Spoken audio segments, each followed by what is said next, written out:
Boum. Salut la Team Foot, c'est votre dose explosive du vendredi soir. Le mercato hivernal n'a même pas encore ouvert qu'il est déjà en train de tout faire sauter. L'OM a vraiment tenté Kevin De Bruyne, oui, le De Bruyne. Franck Hez a failli claquer la porte de Nice dans la nuit de dimanche à lundi, et il a changé d'avis à 4h du mat. Lyon veut Disasi, le Bayern rêve de Maignan, et Nantes va signer son premier renfort dès demain, accrochez-vous bien, parce que ce journal des transferts est absolument dingue.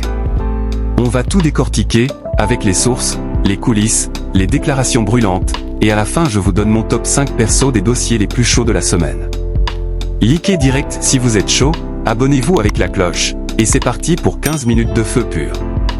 Transition rapide effet explosion, plus titre qui claque à l'écran, on commence par la révélation qui a fait trembler tout Marseille mardi soir.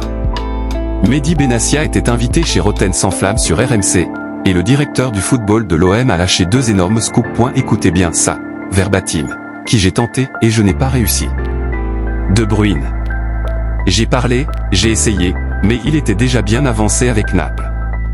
En vrai, c'est pas que je voulais absolument le faire signer, je voulais surtout le rencontrer, discuter avec lui, voir comment il se sentait physiquement et mentalement. Il était libre, même si libre ne veut pas dire gratuit. Avec le coach, De Zerbi, je me disais que ça pouvait matcher grave. Attends. Tu me dis que l'OM a vraiment appelé Kevin De Bruyne l'été dernier, quand il était en fin de contrat à City. Le mec qui a gagné 6 Premier League, une Ligue des Champions, meilleur passeur d'Europe pendant des années. Imaginez KDB au Vélodrome sous De Zerbi. Je suis mort. Et Benassia enchaîne direct avec une deuxième bombe, j'ai aussi tenté Wesley Fofana de Chelsea. Il est marseillais, il a eu pas mal de blessures, je me suis dit que le contexte Marseille. On passe à l'info la plus folle de la semaine, et peut-être même de la saison. Dimanche soir, après la défaite 3-0 à Strasbourg et surtout les insultes et menaces reçues par certains joueurs et leurs familles, Franck Hez a sérieusement envisagé de démissionner. L'équipe sort l'info mercredi, Hez a prévenu ses dirigeants qu'il était prêt à rompre son contrat. Il a passé la nuit de dimanche à lundi sans dormir, et à un moment, c'était plié, il partait. Puis, revirement total. Il appelle ses dirigeants lundi matin et leur dit « Je reste. Je ne peux pas lâcher les gars comme ça. On va se battre, même si on doit descendre, on descendra ensemble, mais je serai là jusqu'au bout. » Citation exacte, l'épisode de dimanche a été la goutte d'eau, une de plus. Mais je reste pour l'humain. Franchement les gars, chapeau. Dans le foot moderne, où tout le monde fuit à la première difficulté, Hez choisit de rester dans la tempête. C'est rare, c'est beau, et ça mérite un énorme respect. Nice est 15e, à 3 points du barragiste, mais avec Hez, je vous le dis, ils vont s'en sortir. Direction Lyon maintenant. Avec Niakhaté et Clinton Mata qui partent à la CA en janvier, l'OL cherche absolument un défenseur central prêt à jouer tout de suite. Selon l'équipe, le club a activé la piste Axel Disasi, pré-sec jusqu'à la fin de la saison. Le vice-champion du monde 2022 n'a joué que 45 minutes cette saison avec Chelsea.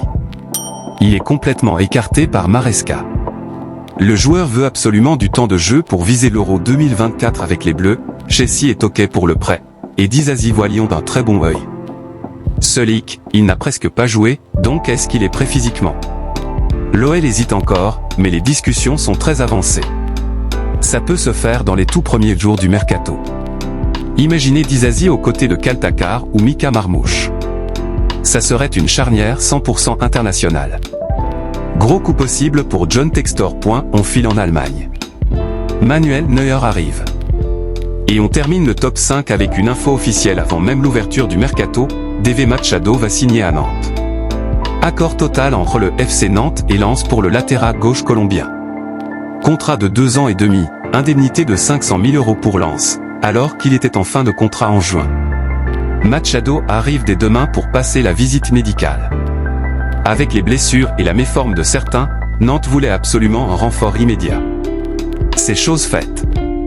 Premier coup de l'hiver pour les Canaries, officiel. Ayoub Bouadi prolonge à Lille jusqu'en 2029. Le gamin de 17 ans est bloqué, énorme. Eric Garcia prolonge au Barça jusqu'en 2031. Hugo Lloris prolonge à Los Angeles FC jusqu'en 2026 plus 1 an en option. La légende continue. Arsenal signe les jumeaux colombiens Edwin et Holger Quintero. Wilfried Nancy nouveau coach du Celtic, premier Français à entraîner le club écossais, en France. PSG veut prolonger Désiré Doué, et serait prêt à vendre Beraldo. De Zerbi, je veux rester de nombreuses années à l'OM, message fort. Al-Qadsia, Arabi, un vœu Balerdi. Bayern toujours sur Malik Fofana, OL. Terem Moffi a des touches en L1, Boga veut partir de Nice. À l'étranger, les plus fous. Barça hésite à lever l'option d'achat à 30 millions d'euros sur Marcus Rashford. Rafinha poussé vers l'Arabie Saoudite. Ter Stegen a des pistes pour partir dès janvier. Mohamed Salah toujours dans le viseur saoudien. Inter Miami négocie Timo Werner. Neymar entretient le flou total pour son avenir, fin de contrat en décembre avec Santos. Conclusion musique qui monte. Et voilà les amis, on vient de vivre un journal des transferts absolument historique. Mon top 5 personnel de la semaine. 5. Machado à Nantes. 4. Maignan pisté par le Bayern. 3. Disasi vers Lyon. 2. Le revirement incroyable de Francaise. Benassia qui révèle avoir tenté de bruit et Fofana c'est juste fou. Dites-moi en commentaire quel est votre choc numéro 1 de la semaine, et quel dossier vous voulez que je creuse en priori.